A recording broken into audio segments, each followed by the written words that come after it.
Today is going to be one of the most remarkable conversations you've heard of or had in a long time. It's called the $1 Billion Code. To the HPLS podcast. Live, relevant, and high performance information, conversations, and education weekly.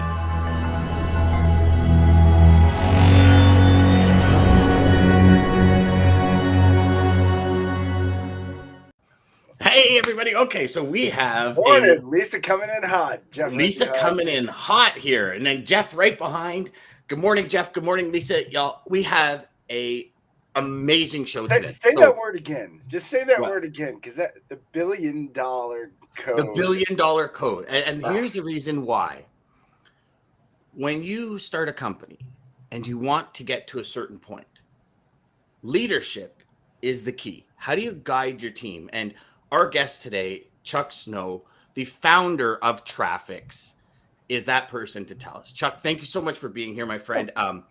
After our conversation setting up today's call, just you blew my mind with your beliefs, your strategy, your perspective, and the desire to help serve your entire company, which I believe a true leader is.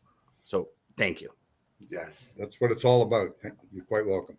I think that's the only way you could get to $1 billion too. So, yeah, I mean, you got to think, right? You surround yourself with the best people. And Chuck, you know, as we get in, why don't you, if you can, I mean, I know there's a lot to the story, but if you can explain kind of the humble roots of Traffix, how you started, and just kind of give us a quick story to get to this point, and then we'll take the story from there. Yeah, way back, I got a taste of the trucking industry back in 1974. Most of you weren't even alive then, 48 years ago. And for my 21st birthday, one of my buddies rented me a tractor, a cab over diesel sleeper tractor, and we went trucking for a day. And it just that was your 21st birthday present from him? Yes. So gone are the days where like he'd rent you a Ferrari and you go like 200K down the highway. Yeah. You know, this is a different world, okay, in 1970. I love it though. And there's a long story to that too. But anyways, about 3 weeks later, a buddy of mine and I rented a tractor and a trailer, and that really cemented it. It wasn't, pardon my language on air, it was a little bit of a shit show at one point, but it all worked out. And I was hooked. Okay. I was just hooked. And then I went out to figure out what I wanted to do. I knew I wanted to be in the trucking business. Of course, nobody would hire me because I didn't have any experience. And back in 1974, if you didn't have an uncle or a brother that was connected in those days, it was fairly common for people to work in a unionized environment. This is pre-deregulation. Mm-hmm. And what happened was, if you didn't have any relatives in the Teamsters Union or that were in the trucking industry, you didn't get in. It was, you know, because they were good jobs. And finally, I realized that this wasn't going to work. And I found a truck for sale, a 1966 F model Mack cabover with a job. And the job was running into the U.S., which in those days they called with a gypsy company. And what they did was they circumvented the very strict transportation laws. This is pre-deregulation. So how it worked then, just to give our listeners a little bit of an idea, you had a license, licensed carriers had a license either for a commodity or for a route. And they would have a license to haul, or they may have a license for both. So they would have a license to haul waffles from, let's say, Simcoe, Ontario to Montreal, but they wouldn't have a license to haul anything back. So there were a lot of empty miles. Wow. And what we could do is we would rent the truck or lease the truck to the customer directly and just do what we wanted to do. And it didn't take long. I just figured this out, what was going on. I thought, this is an incredible business. This allows us to have all the rights in the world without any cost. I love this. So I just took to it like a duck takes to water. and did that for a while. And then I had some problems with the truck, and I sold it within about 9 months or so. But I stayed active in it. And then I was, for a while, I was getting loads. My family had been in the plant and flower business since 1917. So I saw an opportunity. It just all happened at the same time, where people were crazy for tropical plants in around 1975. There was a boom. They wanted greenery in their homes. And I figured out that I could get loads to go to California or to Florida, rent a truck, rent a trailer, which wasn't that expensive, get a load to go down there, and then buy a load of plants and bring them back. And then I realized I was wholesaling them at first, but they weren't going that quickly. And then I realized that if I did discount retail, I would sell a lot more. The more plants I sold, faster I'd get down to Florida for another trip. So I started doing that, and that worked out really well for a year. And then all of a sudden, the Canadian dollar, which had been stronger than the US dollar by about 5%, took a hit and became 20% weaker. And that kind of blew my business plan to smithereens. Couldn't do it anymore. So I spent a miserable year managing the family flower and plant shop, and was not a happy camper, and decided I got to get back into trucking. So what I did was I did this business plan, and knew my numbers inside out, because, if you're going to start a business, you better have a business plan. And started this little trucking company with one truck, one trailer, one driver. And within a year, I think I had 12 trucks by the time we finished the year out. That's good growth. Yeah. And they were all rental trucks. I didn't own a thing. I was just using rental trucks, rental trailers. And we had picked up the Commodore computer account along the way, which is a great story, which I'll do on another show maybe. But it's when you are prepared and opportunity hits you, that's when they collide, that's when you have success. And that's what happened. Anyways, I picked up a load a day, one load a day going to California, one load a day coming back. And along with, those 5-gallon gasoline cans, the red ones you fill up your lawnmower with.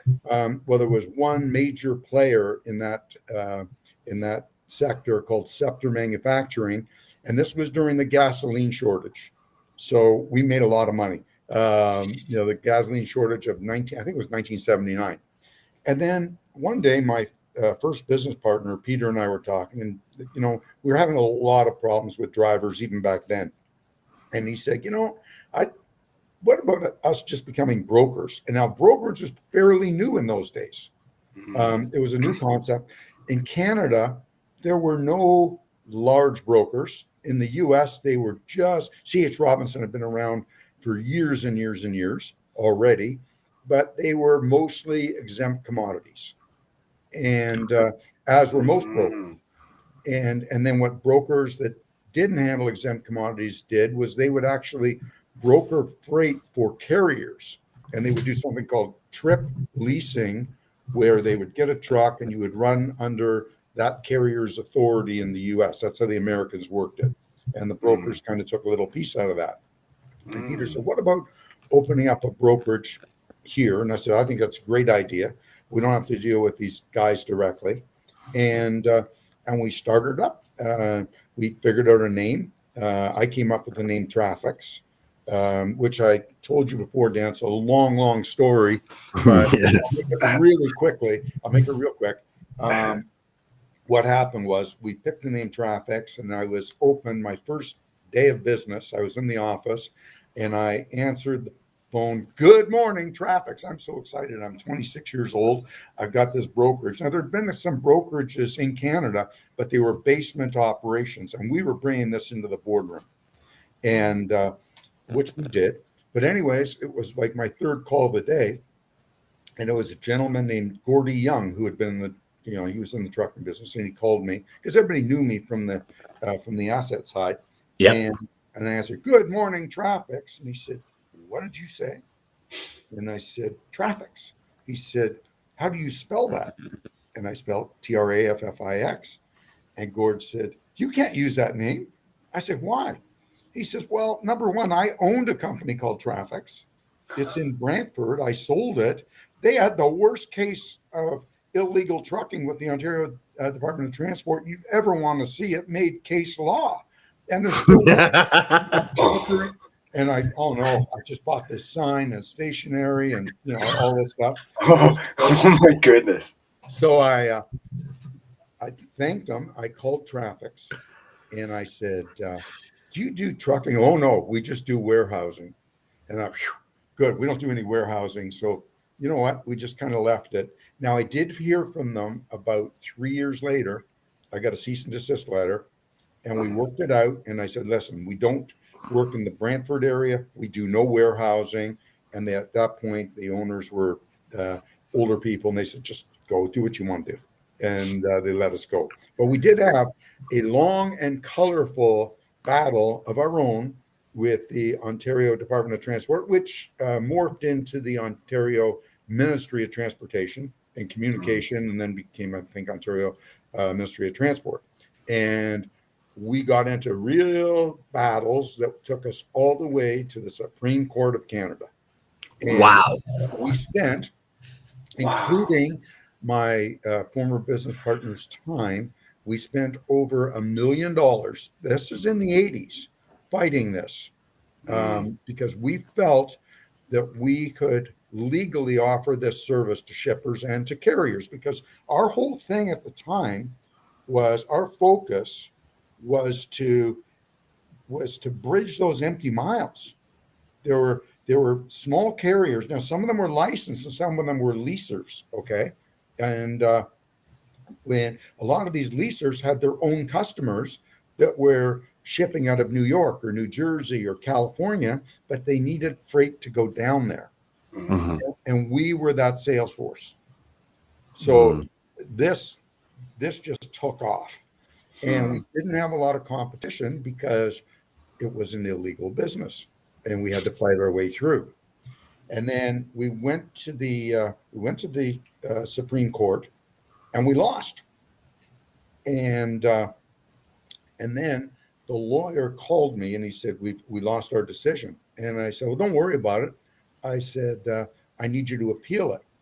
And he said, you can't appeal a Supreme Court decision. And I said, yes, you can. And he said, well, how do you know about law? That I don't think so. And this guy was a master of law, a graduate of Harvard. He said, how do you appeal a Supreme Court decision? And I said, have you ever heard of a place called The Hague?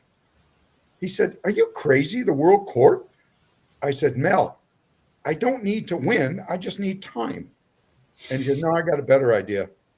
How about we just go to another small court with another case in Ontario? It'll cost you a lot less money. So we did, and we actually won. And second opinion. Sometimes it just takes a second opinion. You got it. And as soon as that happened, now you got to remember, this was by probably around 1985, 86, somewhere around there. And deregulation was coming here. It had already happened in the U.S. in 1980. Yeah. And it was coming here very quickly because of, if you remember, Brian Mulroney brought in the free trade agreement. Mm-hmm. And under the free trade agreement, there was something in there called a clause in there called the Freedom to Move Act, which meant that they had to deregulate trucking. So it was going to happen. So you were just buying time. Exactly. So you didn't get shut down in order for it to happen. And then now Exactly. you're operating legally. Got it. Then what happened? You don't know what's, sometimes you can't see around corners. And and what happened to us then was all of a sudden we went to this court, and it was somewhere around London, and judge threw it out in our favor. We won. Shortly after that, just about 3-4 days later, I got a call from the Minister of Transport, actually Deputy Minister. And his first question was, have you gone to the press yet? And I said, no, not yet. And he said, good, don't. Come in here and bring your lawyers. So we went to their office, which was at Keele and 401. And we met with them. And they said, how much have you spent fighting us? And I said, well, including everybody's time, well over $1 million. And the deputy minister looked at me and he said, that's nothing compared to what we've spent fighting you. He said, listen, we have to make ourselves look good. Here's what we're going to do. We will never bother you again. We will sign an agreement, but you have to plead guilty to some charges. So I said, I'll tell you what, the highest fine you could have was $5,000. I said, one ticket, $5,000 for conviction. He goes, no. How about we do 10 for 500? The optics are better. So we did. And they never charged us again. However, 6 months later, the law was changed and deregulation happened.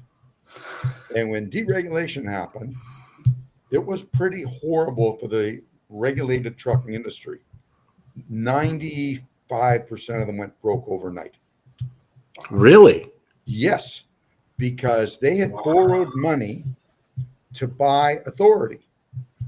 And now all of a sudden, this debt load they were carrying for this license, you couldn't blow your nose with. So the bankers were calling the loans. These great rates they were getting, $6 a mile, $8 a mile, craziness, because they were the only show in that town that could ship to Montreal. They owned that. All of a sudden, the local farmer that was hauling grain with his truck 3 months a year, he went out and he bought himself a $2,000 or $3,000 used trailer, and he took the loads for $2 a mile until somebody went and took it for $1 a mile, and it just happened really quickly. So what happened then was, and then the Americans came in because deregulation happened. And the Americans, this was the last bastion of great rates, was Ontario. And that didn't take long for, and I will name them. I don't think there's anything, the J.B. Hunts, the Schneiders, the Warners, Poole out of Evergreen, Alabama, who's now gone or was bought out. All these companies came in, and they desecrated the market. And I'll never forget, we had this board, because this is before computers. We had this giant board with orders, and by Friday, Monday's orders hadn't been moved yet because we couldn't get any trucks. It was just so. There's been like these issues ever since the beginning. Yeah. Yeah. See, we had to work our way out of it. It just keeps going cycle. around. It's all cycles. It's all a cycle. Yeah. Wow. So Chuck, here, that is all. So first things first. Yeah, perseverance, stickability. There's a lot of value in what you just said. When you truly believe in something, you go to the ends of earth to make it happen, and that's what real success is. Right? You have that to journey. You have to believe in what you're doing. Yes. Yes. And did you ever, when you were setting this up and when you were pushing through all of this? Because I've got a big belief on the end user, right? Whether it be the customer, whether it be colleagues, whether it be students, the end user needs you to be at your best. Did you ever have that mentality where, like, as we grow this company, the people that come into this company, the people that really want to succeed in life, we got to be our best now so they have a chance to come here? 100%. Yeah. Okay. 100%. You've got to be. If you're not, you're never going to attract or keep good people. And your strength is your people. Yes. So you've always got to be, number one, you've got to be on top of your game. Okay. Number two, you've got to be accountable. You've got to be approachable.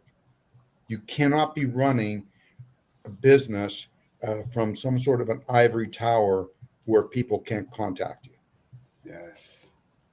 People need to be able to reach you on your cell, because that's what they sign up for. Yep. They want, as you and I discussed, you have people in an organization that are leaders, and then you have people in an organization that need to be led. And if you're not, and they're good people, and they do a lot of phenomenal things, but they want to be led. Yes. And if you're not there to lead them, they're going to get lost. You're not doing your company any favors, and you're certainly not doing them any favors. You know, it's That's what, interesting. David Long once said, David Long is a good friend of mine, wrote a great book, Built to Lead, lives in South Carolina. And he said, you know, Dan, in a typical company, there's like 6 to 7 donkeys for every 3 Clydesdales. And he says, and the problem is when you don't really lead from the top and guide people to become the best versions of themselves. Because everybody starts out in this world, and he said that everybody wants to succeed. Because I don't believe anyone wakes up and says, I can't wait to be half mediocre today. It's just we allow things to get in our way to block us intermittently, which good point. over time leads to a brick wall. And he says, imagine if you had 8 Clydesdales pulling 2 donkeys. And as those donkeys look up, and he says, I want to be the Clydesdales. And then you have 9, and then you have 10. He goes, and then your business skyrockets.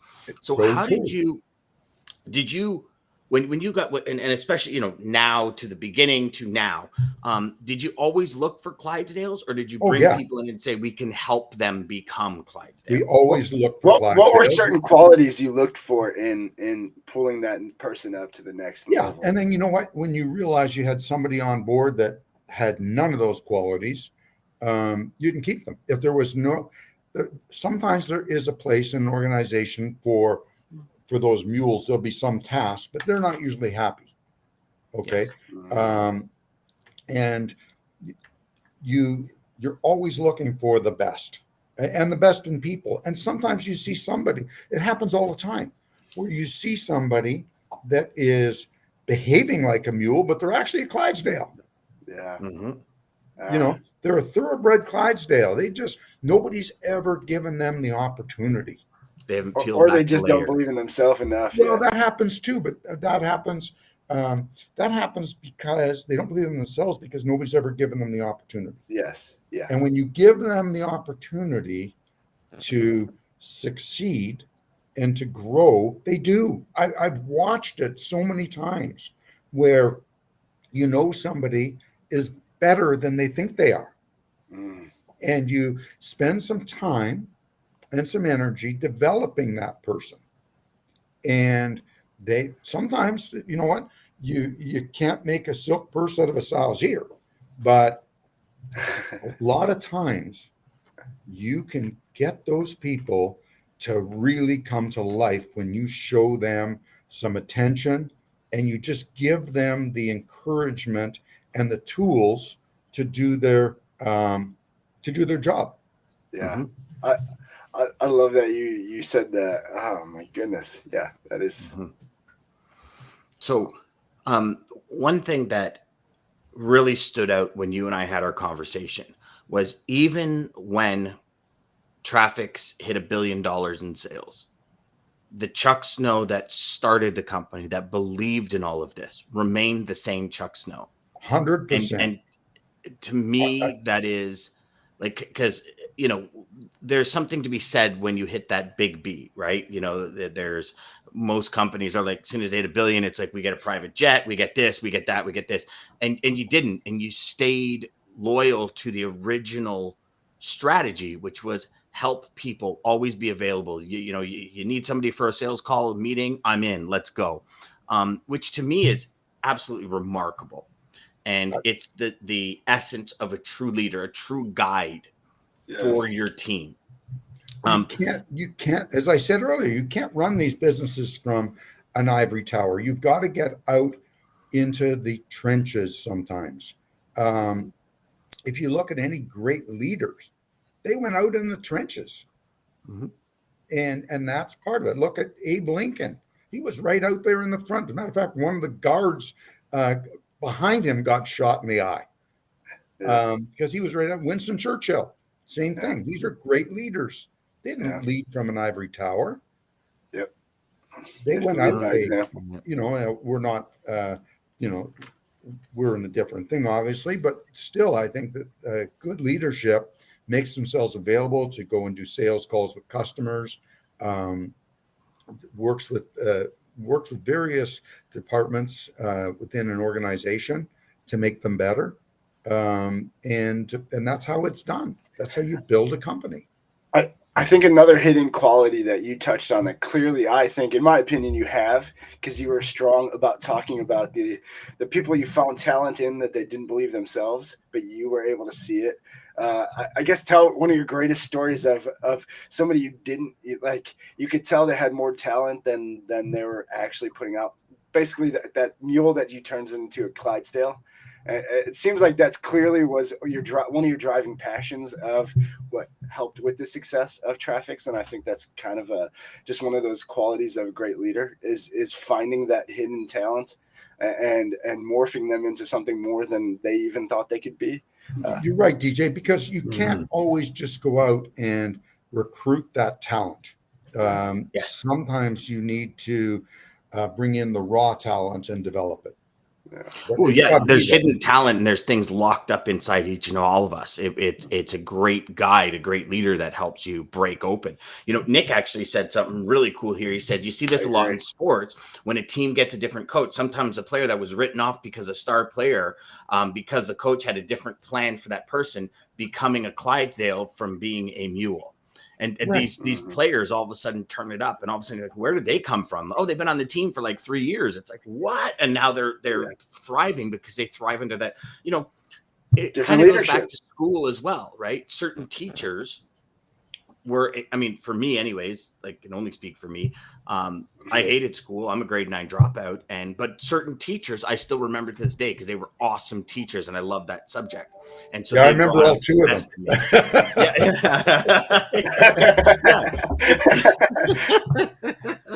But it's the individual that helps pull you through the education, the learning, and all of that. Right. Yes. And when you are given the responsibility of leadership, you should never take that lightly. I agree. It's the Spider-Man. It's the Spider-Man quote. With great responsibility comes great, or with great power comes great responsibility. Yes. And it's so true. So your responsibility as a leader is to bring out the best in your people. It's pretty simple. So if you can give us 5 things that you do to bring out the best in people? I know you kind of named 3 already, but if you can share 5 things you do, Chuck, that bring out the best in people that you found work best with building a team globally with Traffix. Number 1, talk to them. That's most important. Number 2, listen to them.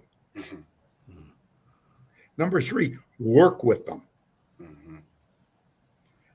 Number 4, really get into put them in a team environment and see where they fit in. And then number 5, just keep checking your work. Don't just set it and forget it, because you have to come back. It's no different than that teacher that gives a child or a student an assignment and said, go and find out why maple trees lose their leaves in the fall, and that's it. It's a teacher that works with that child. Yeah. Going through teaching them how to research properly, teaching them how and not to explain things. One of the things I find that is it's rampant in this industry is lack of training. Yes, it's just like, and it's not just. It's on the asset side as well as on the non-asset side. It is just now I realize there's been a huge push to add people to the industry in the last 24 months or 30 months. But the lack of training gets people to where they are, gives them their problems. If you spend the time training your people, look at all great organizations spend time and resources on training their people.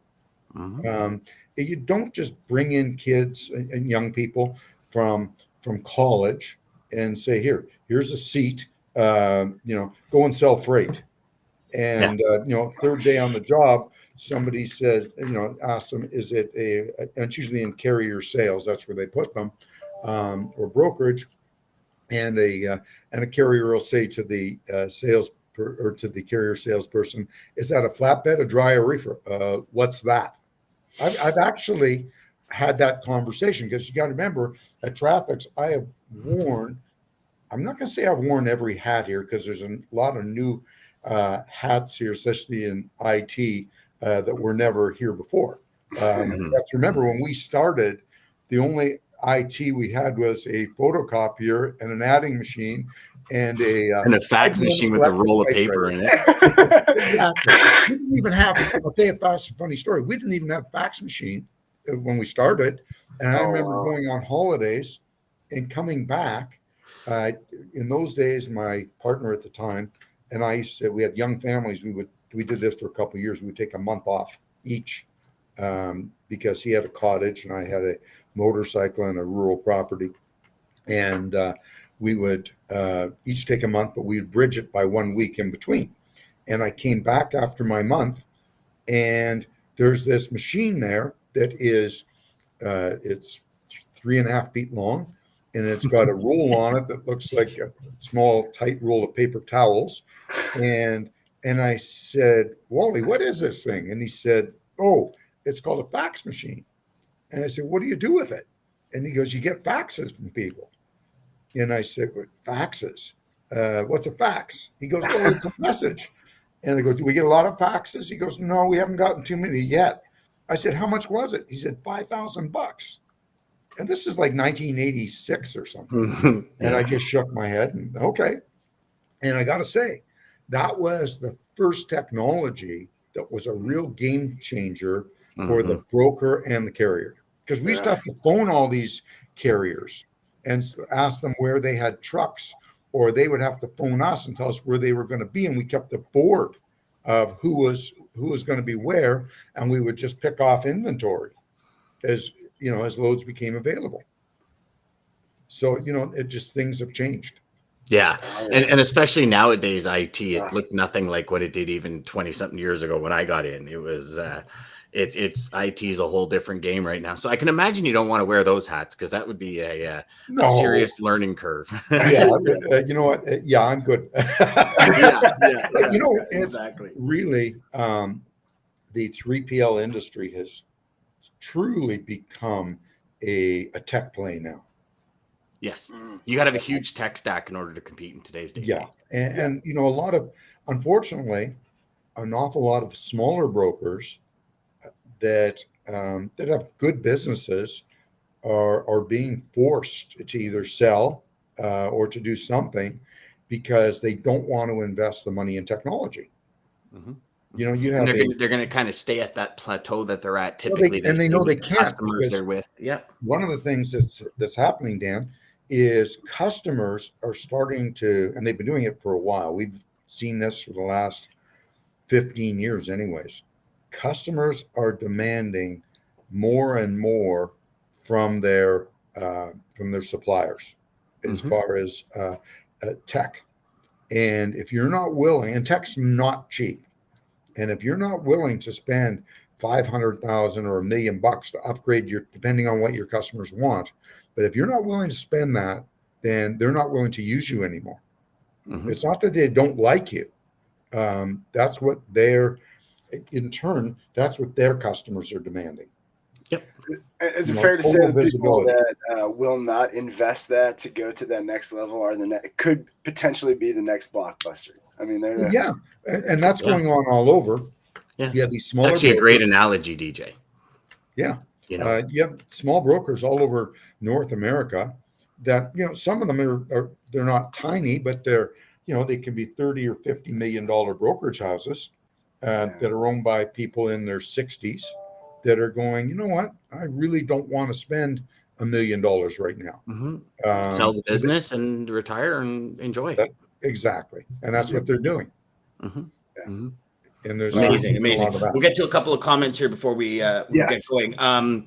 So Nick, again, make them feel valued and grow their talents, even if that means they move on from your company. You owe it to them. They have helped build your company. And I think that, to me, that's one of the reasons being in sales training. One of the biggest things that I hear from people is, but if I train them and then they leave, I'm like, well, what if you don't train them and they stay? Like, See, and that's just there's- such the worst mentality too. I mean, so not go, just because you triggered this point. It takes what it takes. The Trevor Millard book, and neutral thinking. His big thing is um, is not.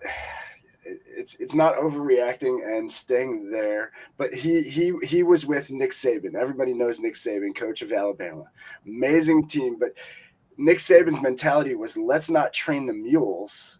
Going back to the mules Clydesdale, what if I just make my Clydesdale even better?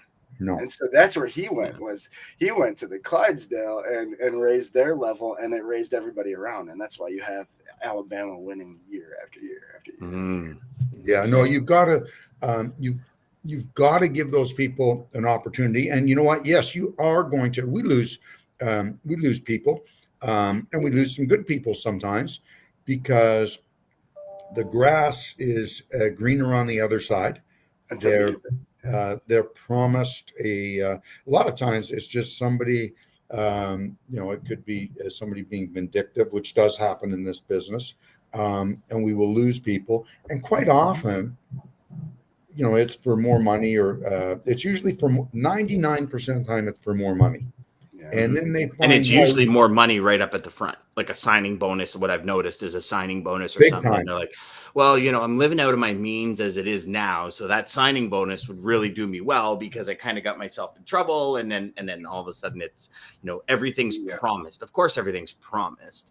But what's actually delivered is another story most of the time. More often, you know what? I'm not going to say it always happens, but quite often we will lose people and then they will try to come back. Yes. And we have made exceptions through the, through the years, but we, as a rule, we're the same company they left, and they're usually the same people that left, and it's just not good. And it's best usually if they move on. Sometimes you do make exceptions. Yeah, for sure. And we've actually had some great people leave to go into other industries. Mm-hmm. And then they found out that they had a real passion for this. And as you and I talked earlier, Dan, I think that people in the logistics and trucking sectors are sometimes they're stress junkies. And they are. And you get, it goes from boredom to terror in a heartbeat all day long. And they love it. And then they go into something that's very mundane and they go, what's missing from my life? I'm really miserable here. Yeah, maybe I'm making a few dollars more, and I'm not working as hard, but God, this is awful work. I'm not doing this. This isn't what I thought I was signing up for. And then all of a sudden you end up getting a phone call saying, you know what? Real estate isn't what I thought it was. Because it's a totally different thing. And you do get calls too from people that keep in touch and they go, you know what? This was a much better thing. I feel a lot better. I didn't not everybody loves the stress. Okay. There are some people that can't take it. And we found when we were hiring a lot of students at one point, we were recruiting from colleges and universities, and the majority of them, what we did find was we were a great training ground. And then what would happen is our competition would come, and these people weren't fully trained, but our competition didn't know that. And you could only pay them so much because they weren't trained. Yes. So the competition picked them off thinking, oh my God, I'm getting a trained Clydesdale here.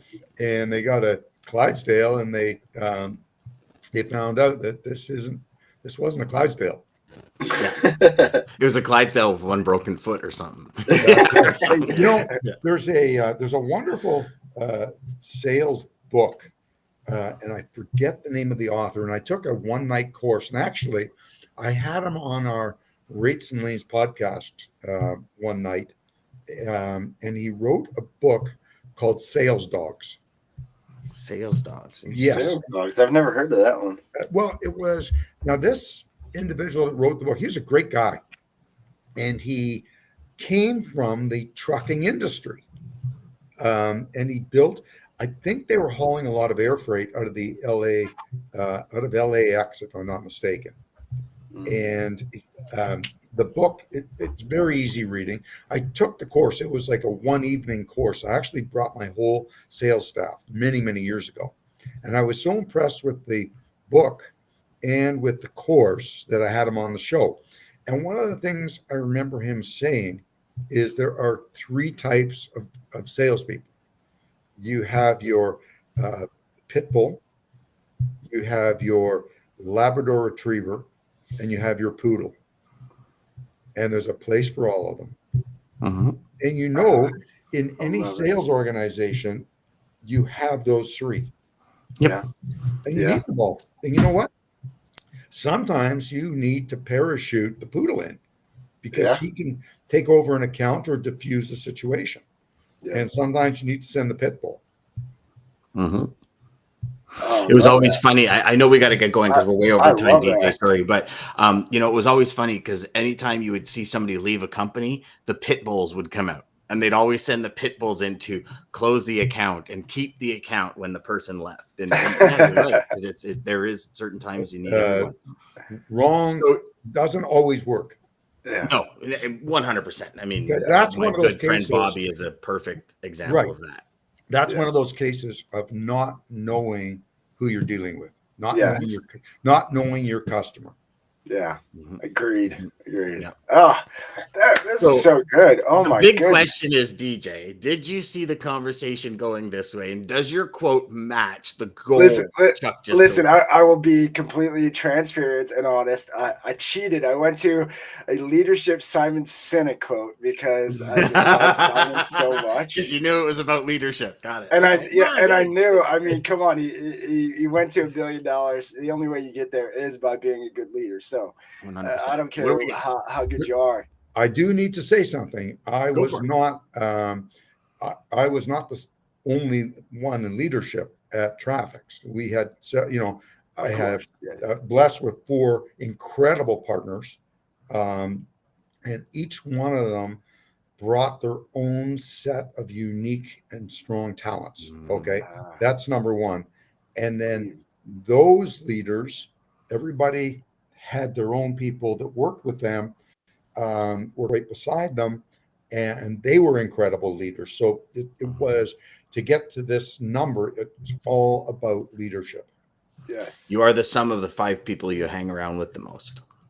Isn't that the truth? Yes. Bingo. So thank you, everybody, for joining us. Thank you, Chuck, for coming on. And hopefully you will come on again. I know you said you'll mention that story in another show, so maybe we'll do that. Love to do it. A lot of fun. Thank you so much. Thank you to American Logistics Interior and Trucking for making this possible. Again, Sales Chatter Live, guys, Monday through Friday, 9 a.m. till 9:30 Eastern Standard Time. If we don't go over, because the show is so great, like today, thanks you, Chuck, for going over with us, and everybody who did stay. If you are watching the replay on YouTube, like and subscribe, hit the little bell, do all the fun stuff so that you catch us next time when we are live. Again, Monday through Friday, 9 a.m. till 9:30. Don't miss tomorrow, Triple D Day, guys. Data Day. Data Day. We're going to talk about oil. We're going to talk about fuel. We're going to talk about flatbeds. We got a whole bunch of data to share with you. Don't miss it. That's right. Don't miss it. And the quote to take us out, guys. Simon Sinek, like I mentioned, great leaders must have 2 things: a vision of the world that does not yet exist, and the ability to communicate that vision clearly. Touche. Well put. To the HPLS podcast. Live, relevant, and high performance information